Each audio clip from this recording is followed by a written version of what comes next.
Okay, we are live. Welcome to the mastermind entitled Turning Adversity into an Advantage, which is a John Maxwell series. We've actually been meeting every other week or so and have had a great time of sharing and learning, so much so that we decided to include you, our friends, our family, and the social media world in hopes of encouraging and sharing with some more people. So now we were actually introduced to this series by Robin Lewis. And before I introduced him, he's our moderator and he's also the executive director of the John Maxwell team. But I do want to encourage you to participate today in the chat so that you can become a part of the conversation. I will be monitoring and including your comments into our conversation today. And with that, I am going to hand it over to you, Robin, to take over. Awesome. Thank you, Melissa. Good to see you all again, Michelle, Dwayne. Good to have you together and everybody else out there. We're glad that you can kind of look in. As Melissa mentioned earlier, I think we're going to play a short little video where John Maxwell is actually going to do a teaching today. It's going to talk about turning adversity into advantage. And he's going to share a couple of perspectives. And I think the best part of the whole thing is after we watch the video, we're going to have some rich discussion. And I'm with a group of people that, as we were moving forward with this, I said, you know what, you guys are sharing such good stuff. We need to share this with others. Yeah. And so Melissa took me up on that, and here we are. And so congratulations to you, Melissa. Yes. Good to be here with you all. So the format is we're just going to play a short video. This one is only about 11 minutes. So pay attention and take some notes. And then we'll come back and have some discussion around that. Okay? All right. You guys ready? Yep. Let's do it. All right. Give me a moment here and I'll get this over.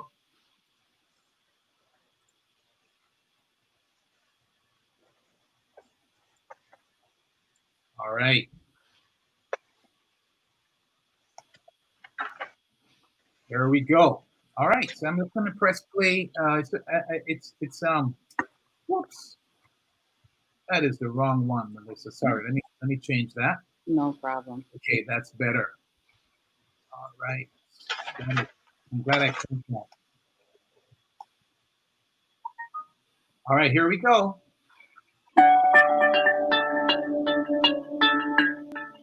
All right, perspective number 6. Realize that motions influence emotions. Dr. George W. Crane, great psychologist, said in his famous book, Applied Psychology, he said these words: remember, motions are precursors of emotions. Now, emotions you and I can't control, but emotions we can control. And so Dr. Crane, this was very helpful to me. About 20 years ago, I came across his teaching and his writing. And Dr. Crane had this tremendous statement I give to you right now. Just write it down, mark it down, it's going to help you. He said, if I feel, which is emotions, then I will, which is actions. Now, put them together. Dr. Crane says, if I feel something emotionally, then I will. I'll take action. I'll take action. So if I feel depressed, what will I do? I will sing. If I feel sad, I will laugh. If I feel fear, I will express faith. If I feel poverty, I will think of wealth to come. If I feel incompetent, I'll remember past successes. If I feel insignificant, I will remember my dreams. He said, today I will master my emotions. So here's the question. What am I doing right now to turn my negative emotions into positive actions? For example, one of the things I'm doing is I'm teaching this lesson. I have found that by teaching this lesson to you, it's a positive action that helps me cope with the crisis that we're in. Here's what I want you to know. Recovery time during adversity separates those who turn adversity into advantage. Let me explain. Recovery time The time I recover from depression or anxiety or discouragement to a positive action, that recovery time is determined by how long it takes me to take positive action on negative emotions. If you have negative emotions, the quicker you take positive action on that negativity, the quicker you will recover.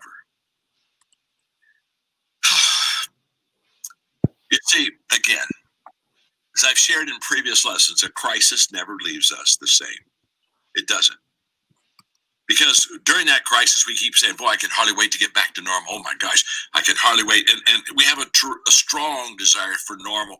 And what I want you to realize is that normal has changed. And normal's not going to be the same. It's not going to be the same. Ask kids who right now are taking online courses because they can't go to their school. Ask people who are working at home right now online. Normal isn't going to be the same. And Max Dupree said the first responsibility of any leader is to define reality. And the reality is that we are going through massive change, and normal, as we know it, is gone. If the first responsibility as a leader is for me to define reality to you, my second responsibility to you is to help you make those positive changes so that you can get through this crisis. I've been through a lot of them, trust me. Wow. In the 1960s, I saw leaders, John F. Kennedy and Bobby Kennedy and Martin Luther King. I saw them assassinated. In the 70s, I grew up in that Vietnam era. I mean, in the most troubled decade of all. And I saw the disillusionment of people that saw that they were manipulated and that there was a war that probably should have never, ever begun. And in the 1980s, we saw AIDS come, and then an economic recession was in the 1980s. In the 1990s, corporate wrongdoing, Enron, and companies were beginning to be unethical. Well, 9/11 happened. I've been through that crisis. I was through the 2008 recession. And here's what I've noticed about bad times and crisis is that when things are out of control in a negative way, the best thing I can do is help people get control of their lives. And how do I do that? In fact, it was out of the 2008-9 recession economically that I began to ask, how do I help people get back control of their lives? And that was catalytic for me to start the John Maxwell team. And what I realized during that crisis, if I was going to help people, I needed to be able to do three things. I needed to be able to train them. I needed to bring a good teaching team together. And I needed to put my name alongside of them so that I could add value to them. So that's exactly what we did. We started the John Maxwell team, and we went into 5 lanes of training that we are into right now that just help people tremendously in their life: leadership, entrepreneurship, coaching, speaking, sales. I brought together a dream team faculty who is doing things right now to be successful. They're not talking about how to be successful. They haven't done it themselves. They have led the way to success. And I said, I'm going to put my name alongside people. I'm going to certify. I'm going to make them John Maxwell certified. I'm going to take 50 years of my leadership and all of the legacy that I've built and all the reputation I've built, and I'm going to put my name beside theirs. And I'll be honest with you, I took some time considering that, because I thought, well, what happens if somebody does something stupid? And what I determined was I would put my name alongside of people. And yes, there might be somebody do something stupid, but I would rather help a lot of people and have maybe 1 or 2 people be a little mess up sometimes than to not help the people I could help. It was the best decision I've ever made, because now as I travel around the world, those 33,000 coaches show up everywhere, and everywhere they show up, the same story. They're adding incredible value to people. Why? Because in the John Maxwell team, we are people of value. We value people. We add value to others. So I just take a moment, just ask you the question: Would you like to take a difficult time in your life and maybe take an action that would turn it around? Do you want more for yourself? Do you want more for your family? Would you like to have maybe even a new career or something that would kind of help subsidize what you're doing financially? I don't know, but here's the most important question: would you like to be part of a community? that really has a desire to make a difference in the lives of people. You see, our John Maxwell team members are so excited about what we're doing now because they realize we're really adding value to literally hundreds and hundreds and hundreds of thousands of people. But if that last question, if you'd like to be part of a community that intentionally adds value to people, then I would like you to consider becoming a part of our team. I really would. And again, Mark, I'm the non-technical person, but Mark, if they want to become part of the John Maxwell team, leadwithjohn.com. Okay, well, that's simple enough. Okay, thank you. And so just go to leadwithjohn.com and we'll get somebody to talk to you, and you can ask the question you have, and then you can make the decision. But this isn't for everyone, but this is for a lot of you who are just kind of saying, I'd like to be part of a community that really wants to make and is making a positive difference in the lives of others. Let's look at perspective. Wow, this is a good one. Perspective number 7, today matters. Make today count. I want you to think of this. Adversity is always filled with uncertainty. People are asking me things like, well, what about tomorrow? How long is this going to last? And, John, when are you going to start traveling again? When are you going to start speaking again? And, I don't know. I don't know. I don't know much about the future right now, but I'll tell you what I do know. I do know that if I today make today count, if I today say, I can't control tomorrow, but I can control what is in my hands right now, that will make a huge difference. I wrote a book several years ago called Make Today Count. And in that book, and I'm reading this to you now, I wrote these words: just for today. Just for today, I will choose and display the right attitude. Just for today, I will determine and act upon important priorities. Just for today, I will know and follow healthy guidelines. Just for today, I will communicate with and care for my family.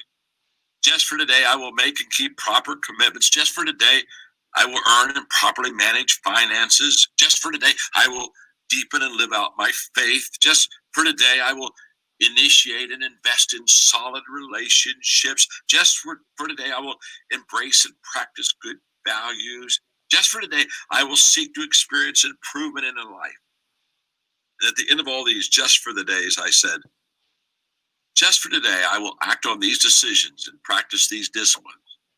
And then one day, I will see the compounding results of each day lived well. What I want you to see is this. If you are taking care of today, that'll help you with tomorrow. Because every day I'm either preparing, taking care of today, so that tomorrow is going to turn out okay, or I'm repairing and going back and trying to fix what I didn't do right yesterday. I don't know about the future. Honestly, I don't. I don't know how long this crisis is going to go on. I don't know. But I do know one thing. If I just take care of today, if I just do the right things now, everything else will take care of itself. So let's review quickly. Perspective principles about adversity. 1, everything worthwhile is uphill. Number 2, there's always an answer. 3, allow adversity to help you discover who you really are. Number 4, develop a positive life stance. Number 5, feed your faith, starve your doubts. Number 6, realize that your emotions influence your emotions. Number 7, today matters. All right.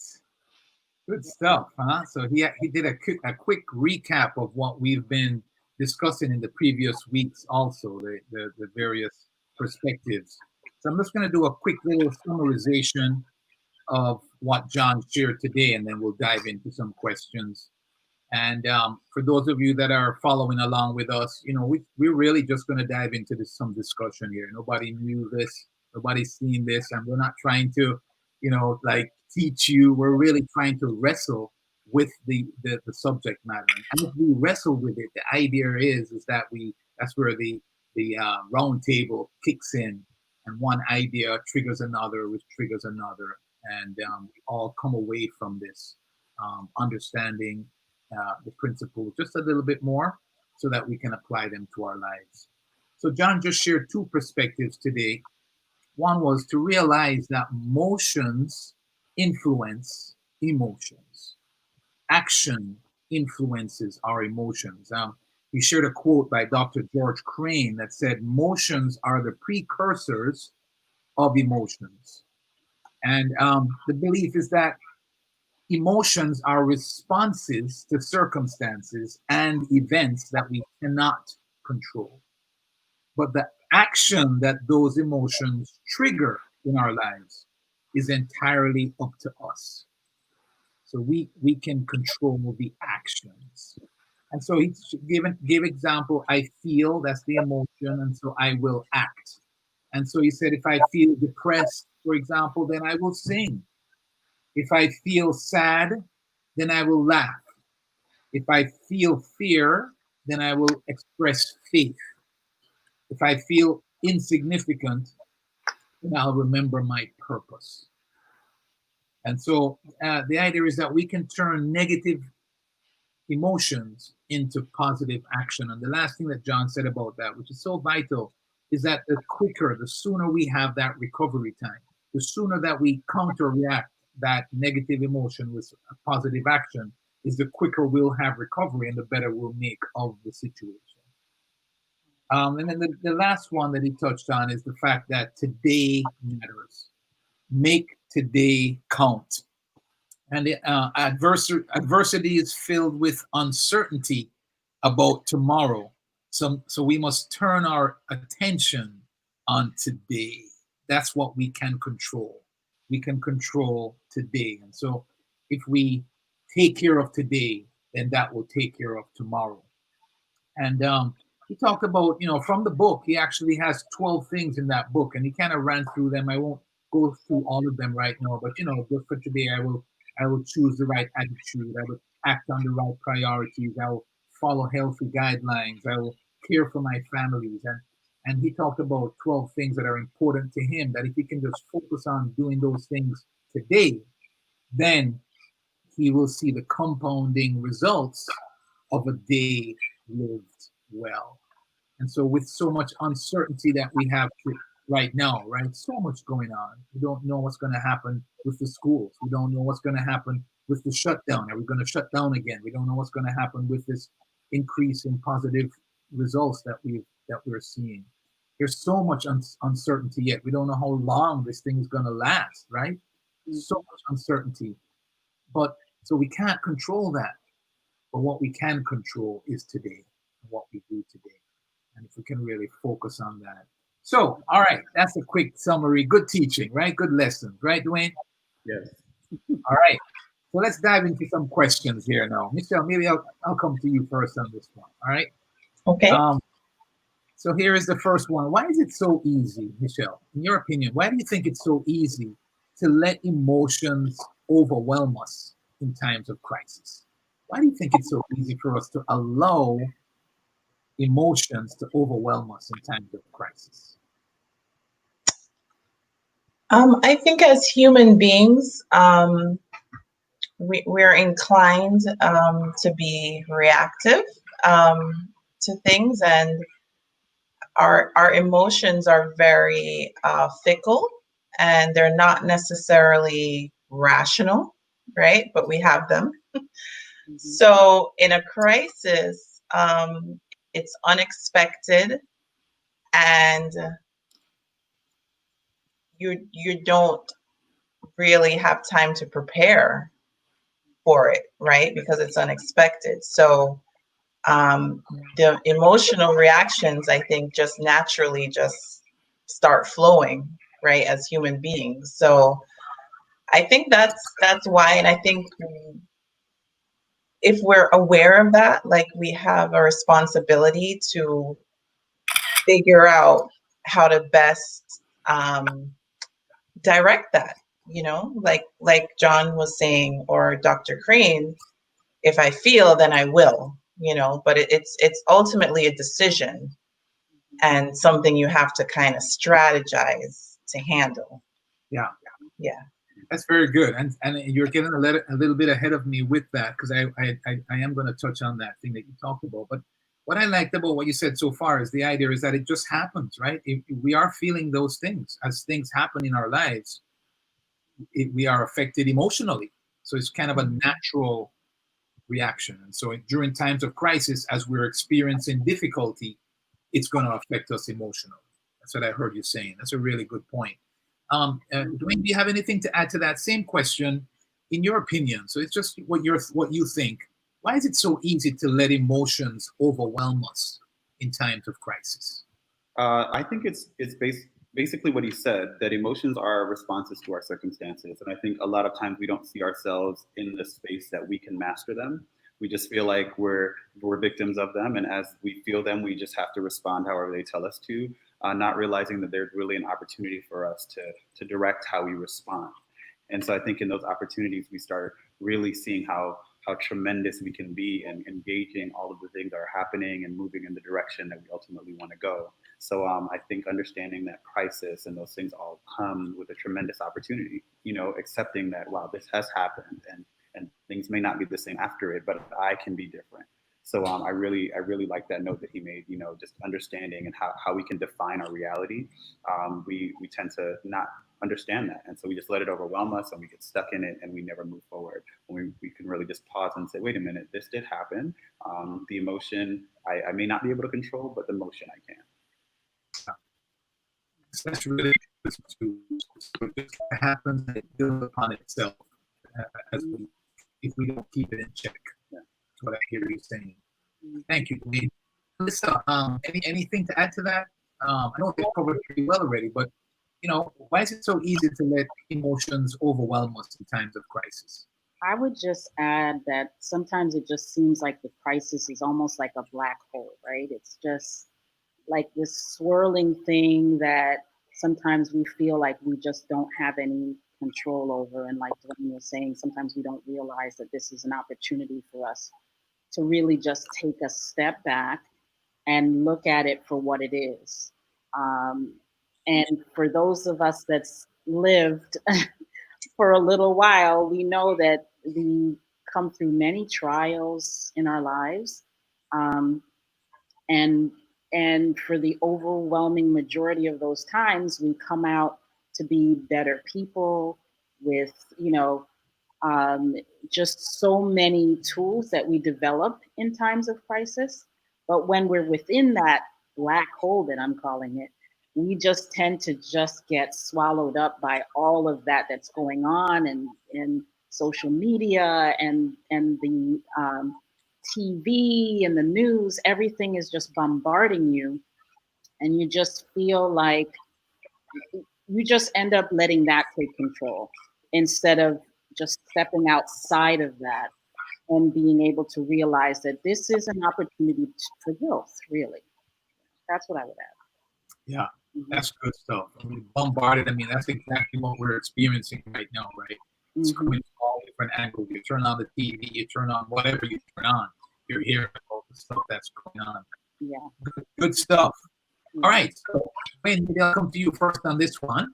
Thank you, guys. Great stuff right there. So the next question is, why do you think motion or action is such an effective countermeasure against negative emotion? Why do you think that action is such a good or effective countermeasure against negative emotion?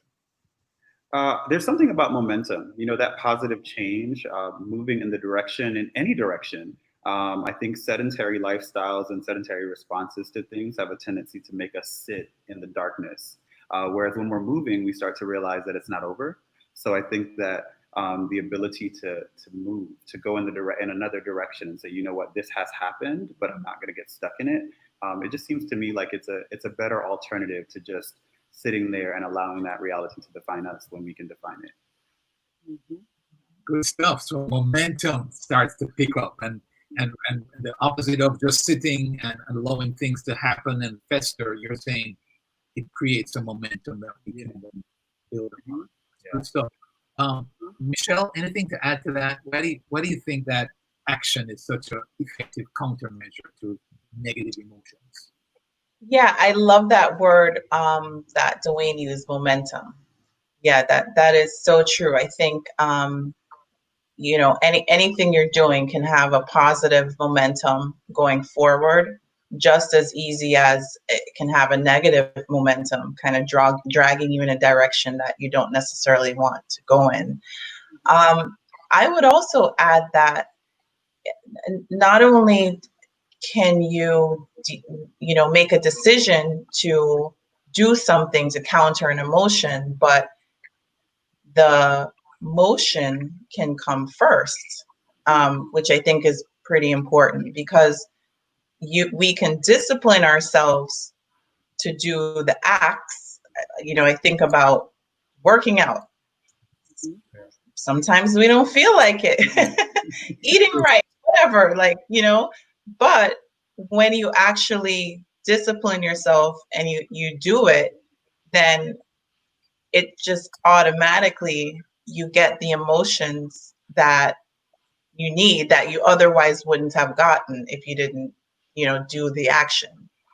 So I think having discipline in this discussion is so important, to maybe turn off the TV sometimes, so that, certain things that might trigger a negative emotion, or something that that you could do that's healthy, that would trigger a positive reaction, right? I think those are the kind of doing things that maybe sometimes we can put in front of, or get in front of it, instead of having the emotion and then having to respond.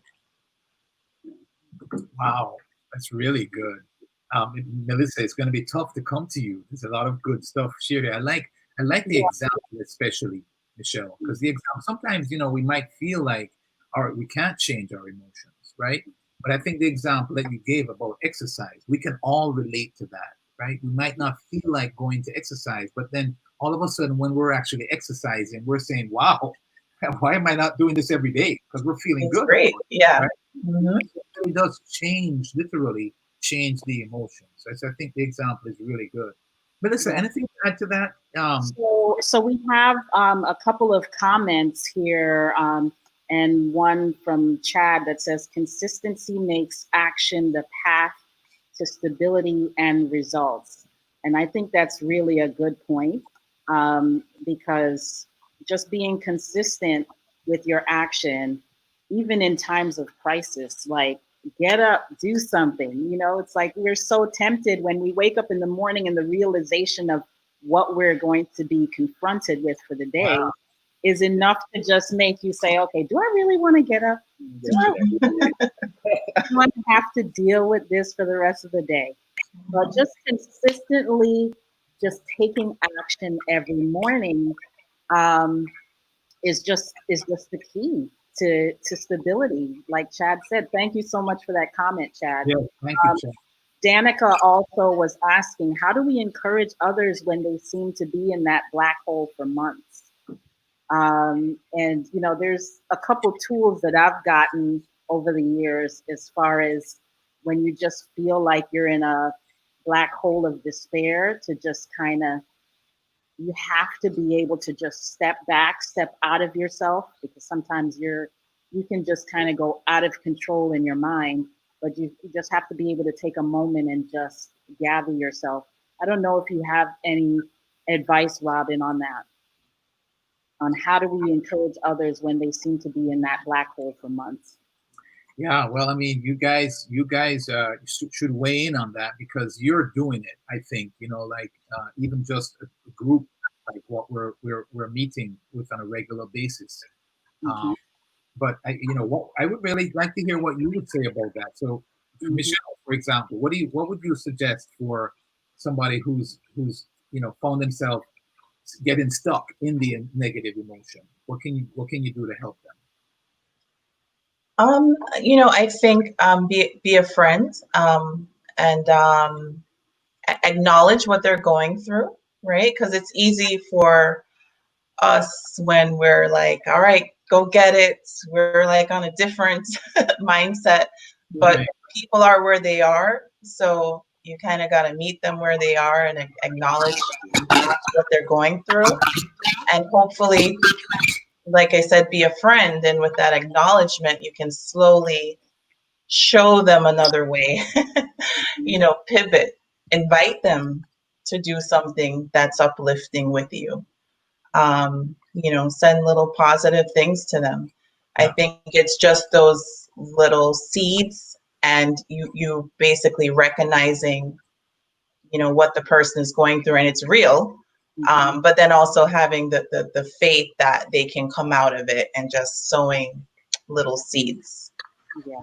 I like that. So you're getting there with them first of all. You're being a friend. You're acknowledging the emotion, and then you're actually doing so you're helping them to take the action. You're bringing them with you. I love that, Michelle. So you're saying the same thing that we're talking about here today, and you're just helping them to actually take the action, and bringing them along with you. I love that.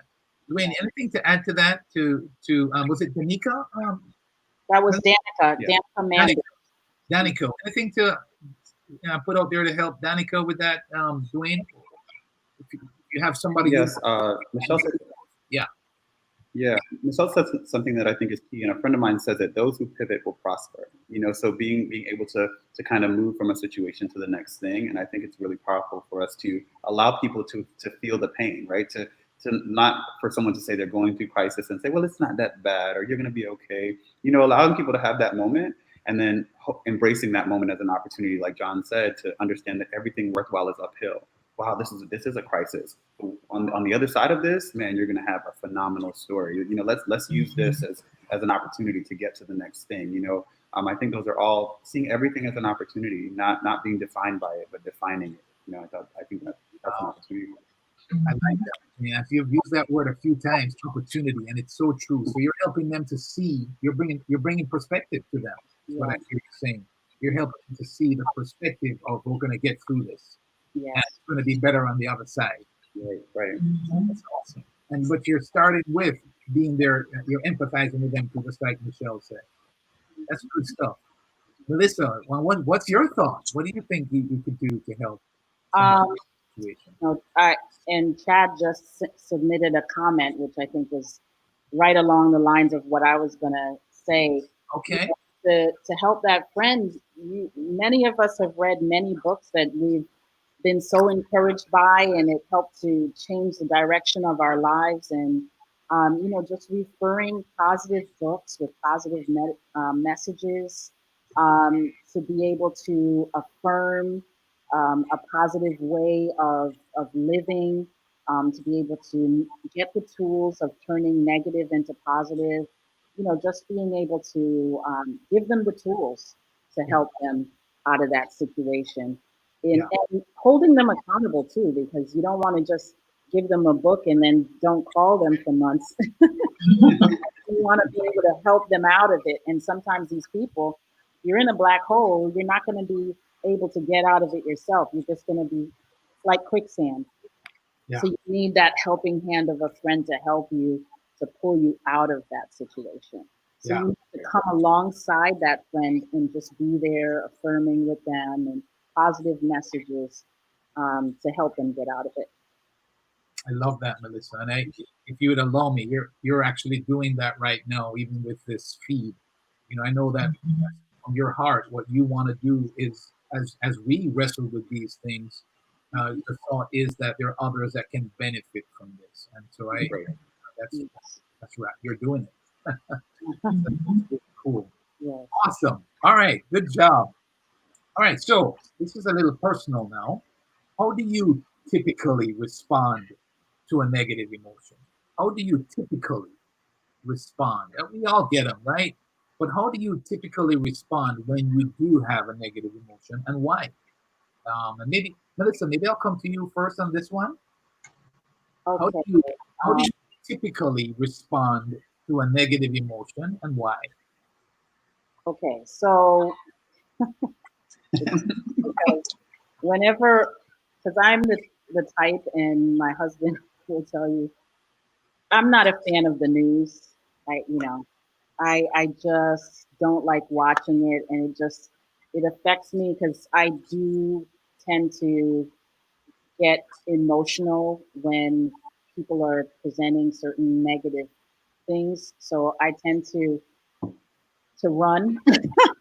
So, you know, when I say run, like I just try to, like I'll literally be on the couch watching TV, and if something comes on that's negative or some news, some disaster, I will physically get up and just leave and go to another room where I can get some positive messages because it does tend to, it affects your mindset. So, you know, why do you want to sit there and listen about, you know, all the wars and torment and you know, trouble and destruction that's going on in the world, and just cloud up your mind? So I just tend to run from those things and try to stay in a positive mindset at all times as much as possible.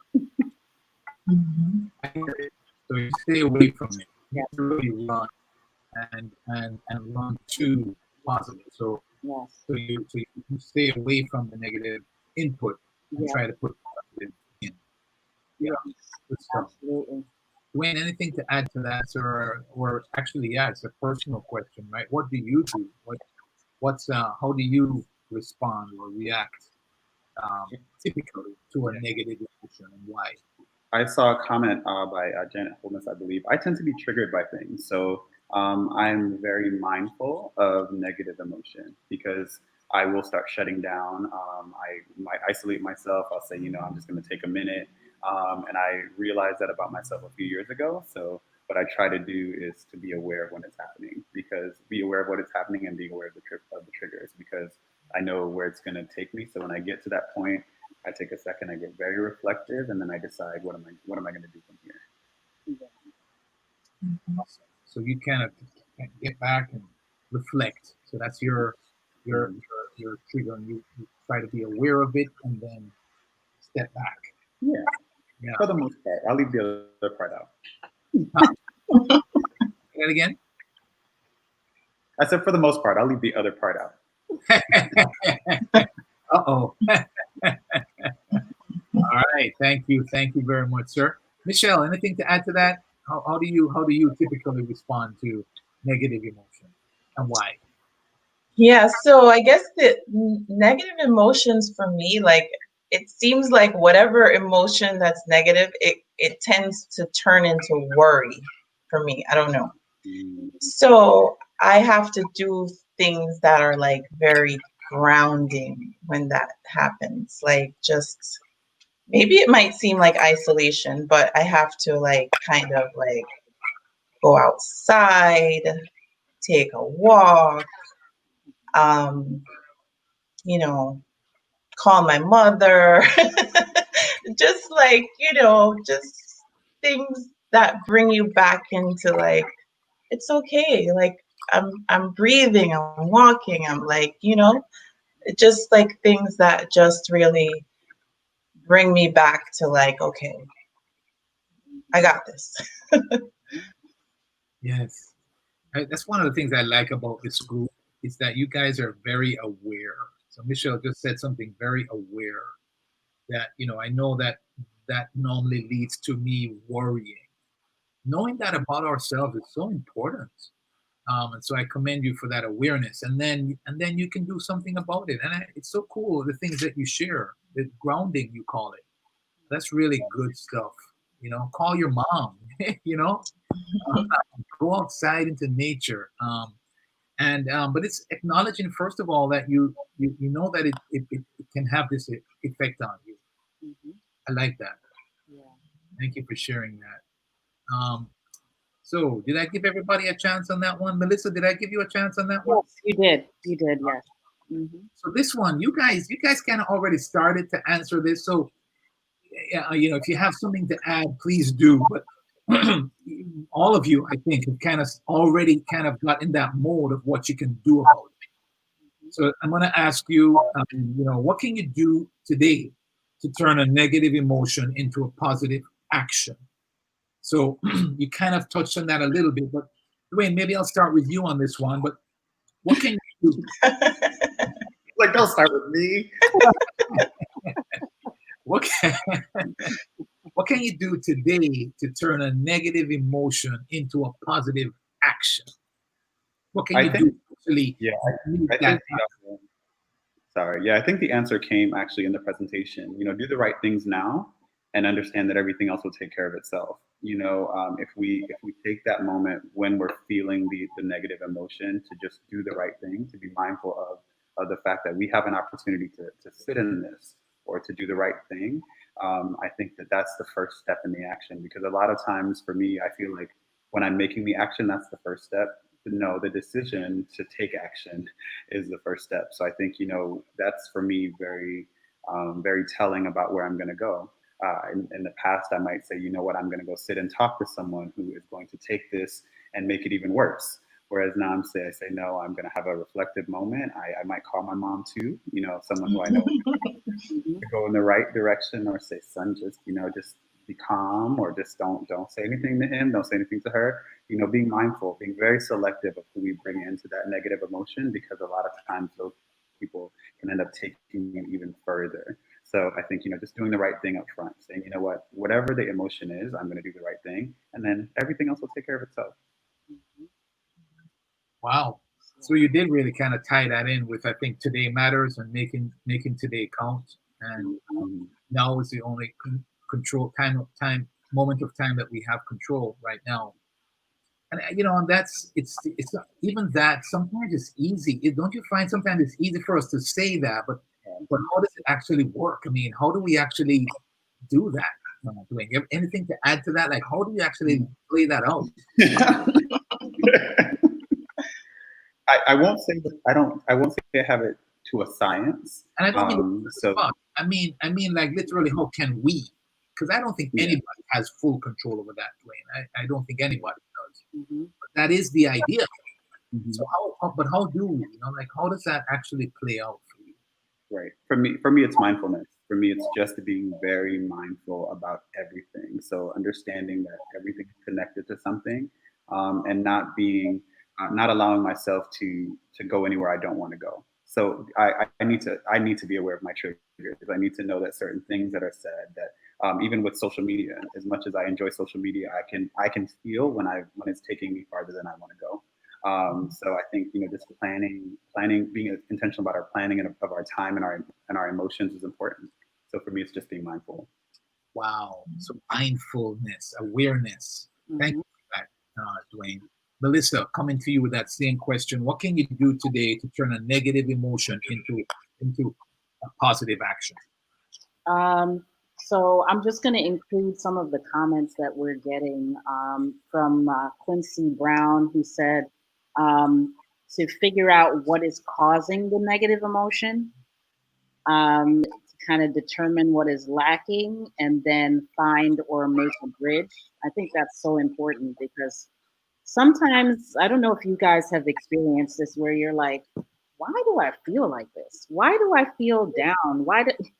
So it's like, yeah, the thing you have to do is decide, okay, what is causing this feeling? Because it's not always evident, Sometimes you think, oh, somebody said something to you and now you're upset. So that's the easy one. But sometimes you just cannot figure out what is making you feel so down.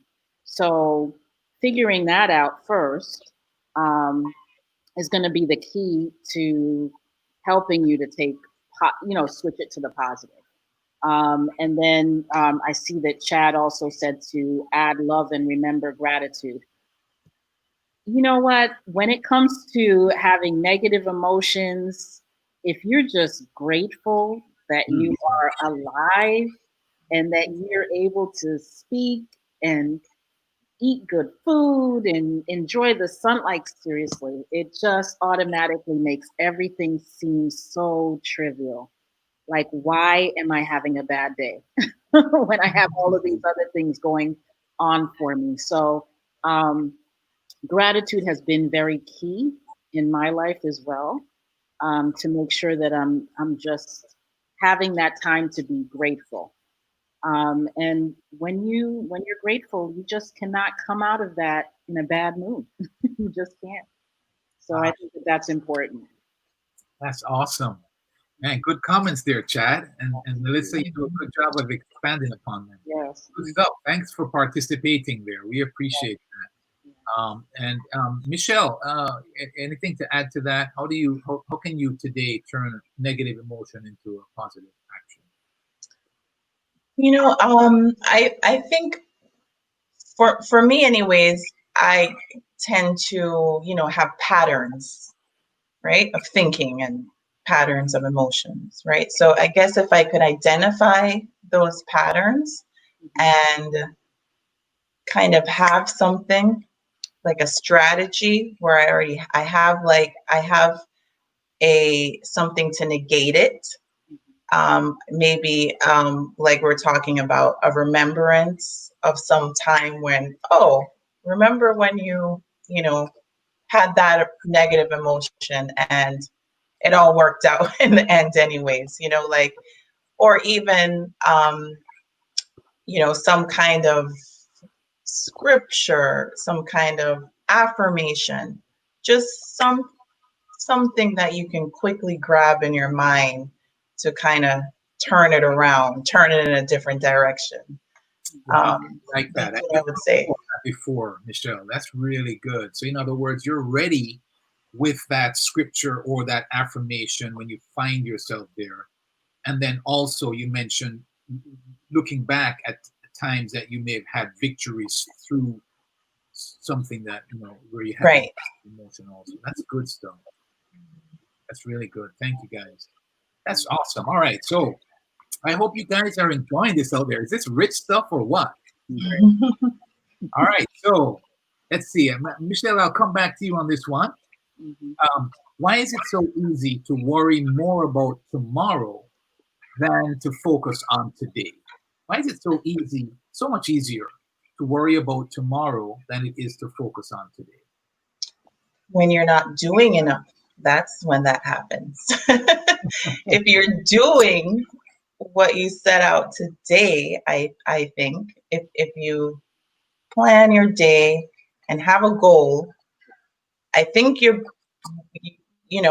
busy on today. You don't have capacity to worry about tomorrow because you filled up your day with action that you got to take care of today. So there's no room to worry about tomorrow. So I think it's when we're too idle, maybe, we get to thinking about too far ahead of ourselves. Wow, that's good stuff. John talked about preparing.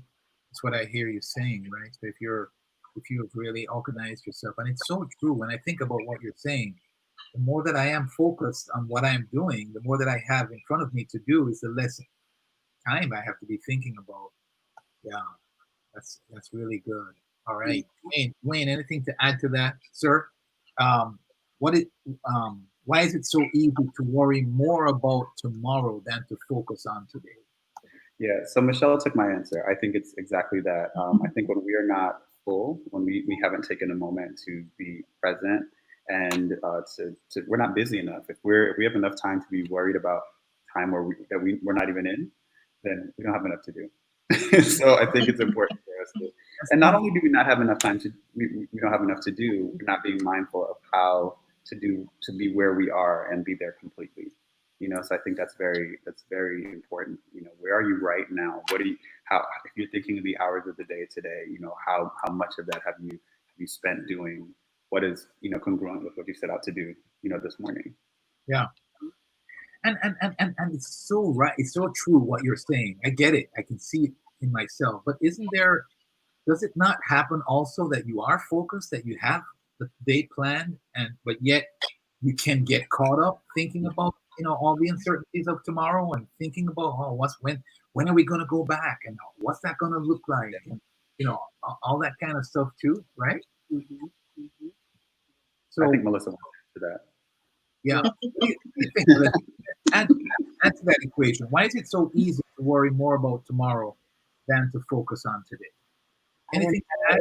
It's good stuff already, but I don't know why. It just seems like human nature.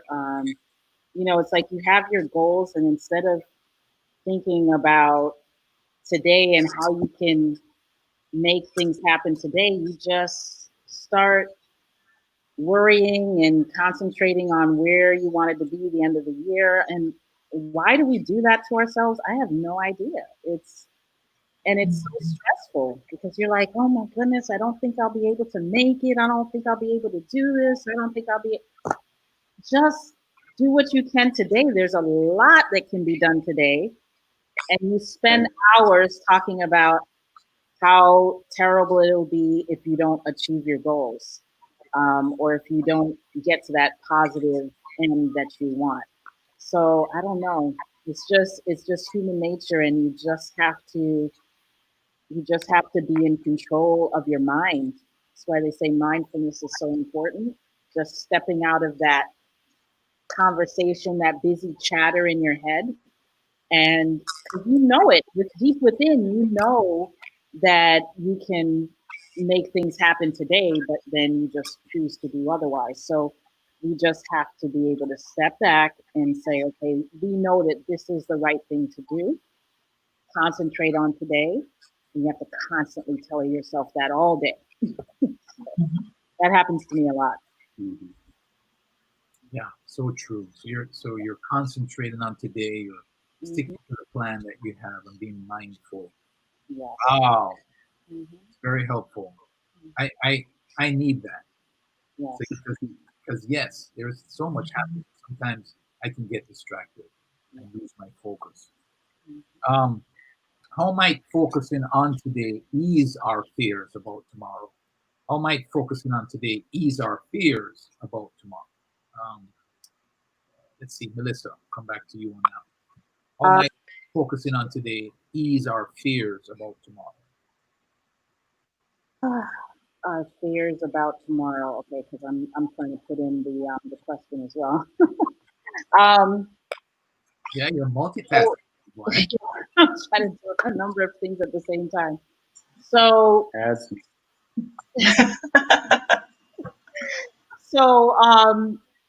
just being able to, because we know that that's what we should do. We know that we should be focusing on today. Yeah. And when you seem to, okay, I'm going to liken this to my everyday business dealings that I have to go through. Yeah. And when I know what I need to do to achieve my goals, and I start to, basically I have a checklist of everything that I need to do to be able to progress. It eases that worry of tomorrow. So I don't know why we don't just do that more often. Just concentrate on what we can do today, because once we really plug in and do those things, take those positive steps, it automatically makes those other things disappear. So that's really the key, is being able to say, okay, we know we're in a crisis. We know the things that we can do, the part that we can play to make things better. So let's do that. Let's really plug in. Let's really focus on doing everything that we can possibly do. And it's going to ease that worry and that stress and that fear that we have, because we're actively taking a role in becoming the solution. Yeah.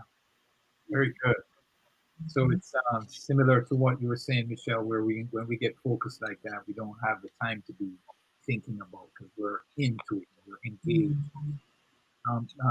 Michelle, I don't know, did I say Melissa a while ago? I meant Michelle. Did say Melissa.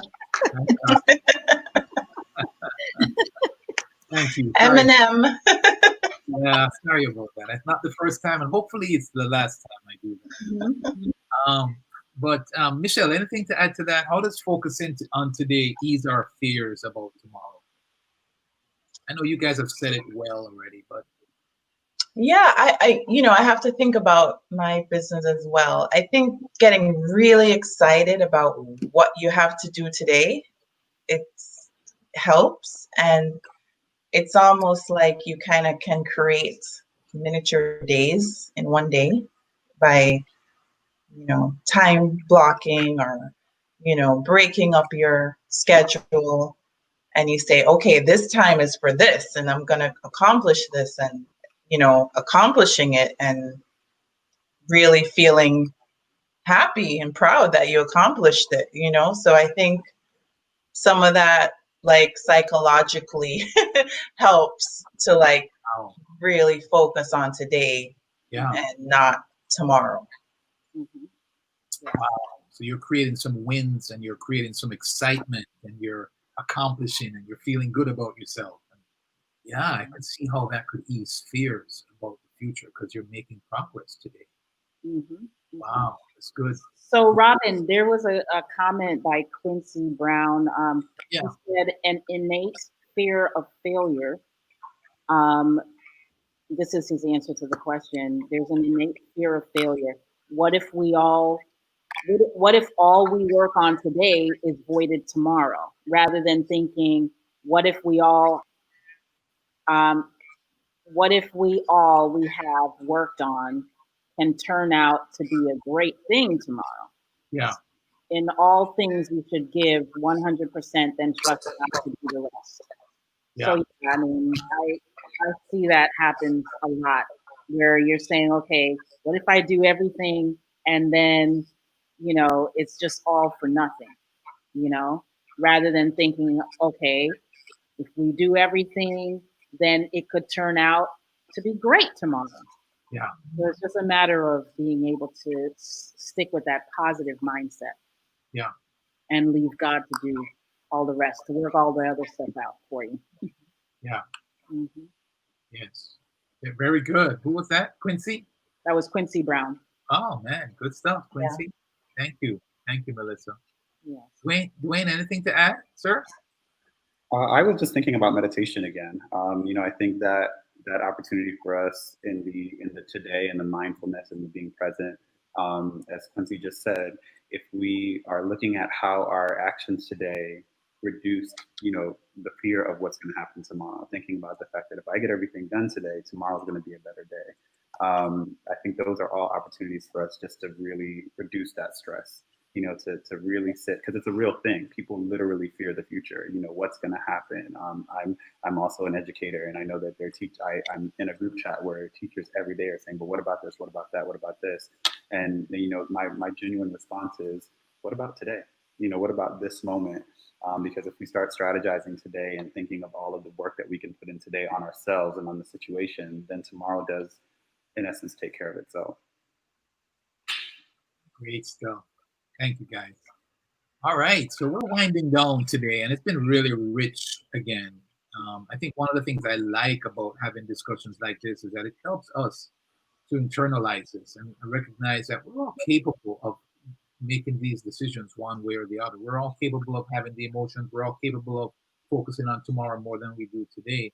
But having this type of discussion and hearing each other's thoughts on it goes a long way in helping us to actually, we're living it right now, right? We're in the crisis right now. And so it helps us to understand how we can make the most of it. So that's the idea. And it's been rich again. Michelle, I have two questions. We might not get to both. Let me start with one of them and then we'll go around the circle and see how that works. So this one now is, how has the current crisis redefined your priorities? How has the current crisis redefined your priorities? Have any of your priorities changed? I don't know if I would characterize it that way, but I would say the current crisis has made me, it's oddly enough, right? it's made me take things a lot less seriously, honestly, because at the end of the day, your health and well-being and ability to make a living, those kinds of things. At the end of the day, like, that's what's important, your health and that stuff. So it's like everything else, they're important. Hustle to get them done, but it just makes me put everything kind of in a better perspective. I would say it that way. Yes. Thank you for sharing that. Yes. It's the same question to you. Absolutely, I agree with what Michelle just said, because those that know me know that I'm Miss Workaholic. I work, and really my health was always secondary or third, fourth, fifth on the list. But man, this crisis just made you think about all the different ways that you need to take care of yourself. You need to be healthy because all of those other things that you're trying to accomplish is not going to be possible without your health. So that's a lot of my priorities, just in that way, just making sure that I'm healthy, making sure that my family is doing well. I might call them quite a few more times now than I used to. um, Probably annoyingly so now. So, but I would probably say, but but yeah, I mean it. I guess that would be the blessing in all of this is that it did shift a lot of our priorities, to make sure that health and family is very important. Right on. So, Mhm. Dwayne, I think you're going to close us out today, sir. Same question to you. How has the current crisis redefined your priorities? Have any of your priorities changed? Yes. So unlike Michelle, I would characterize it that way because for me, I'm just joking, Michelle. You know, I love you. It was I was really going hard before COVID. I was constantly somewhere, and now that I'm spending 99 hours a day in my house, it's helped me to realize. It's helping me to realize number one, I have two small children, and while I'm doing this, my son is asking me to put a Lego together. So I'm like, I'm live. So it's helping me to realize that my family is important. And also, when I see things through their eyes, I realize that even though this is a global pandemic, to them, they're just at home. So I don't want to miss the moments as much as I want to stay on top of all of the things that I have to get done. I want to also ensure that the things that are still with me, so I still have my health, I still have my family. There's so many great things that are still happening in spite of this, that I don't want to be a victim to it. I want to, be aware of it, but I don't want to just sit here like, oh my goodness, the world is ending, because it's not. It's not. Yes, Mhm. it's not. Wow. Well, that's really good stuff, guys. I've learned quite a bit. I've taken some good notes from some of the thoughts that you've shared today. And I appreciate being a part of this group as we get together like this. Another great session. I think we're going to I'm going to turn it over to you, Melissa, however you feel to end this. I'm grateful to be a part of you guys. You help me each week, um, Yes. to um, to turn adversity into advantage. So Well, thank you so much, Robin. Great, um, mastermind, I would say. Great thoughts and views. Thank you to everyone that participated, and tuned. We are looking at August 5th to be our next time together. And we just want to encourage you to join us back and be a part of it so we can share our thoughts and views together. And thanks, Michelle. Thanks, Dwayne, for your input. And we'll see you all again soon. all right. Yeah. Bye. Thank you. Have a great day. Bye. Bye. Bye bye. Bye, everyone.